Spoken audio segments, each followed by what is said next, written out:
আল্লাহর এক বান্দা ছিল নামাজের সিজদায়।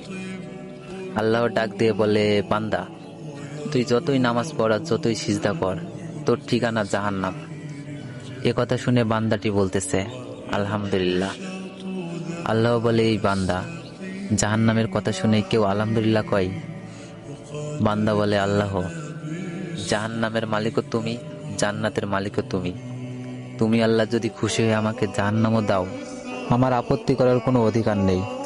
আল্লাহ বলতেছে, বান্দা, জাহান্নামে গেলে তুই পুড়ে যাবি, তোর কষ্ট হবে।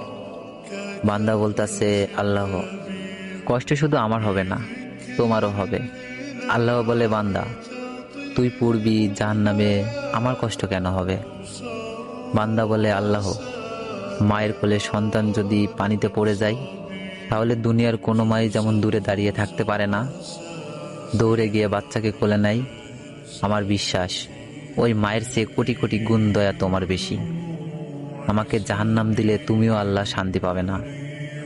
আল্লাহ বলে, বান্দা, এই দলিল তুই কই পাইলি? বান্দা বলে, আল্লাহ, আমাদের জাতির পিতা ইব্রাহিম আলাইহিসসালাম তোমার প্রেম বুকে নিয়ে যখন নমরুদের চুলায় পড়ে গেল, তার আগেই তুমি বলে দিলে। আমার দিকে তাকিয়ে দেখো, আমার কলিজা ভরে শুধু তুমি আছো, আর অন্য কারো জায়গা নাই।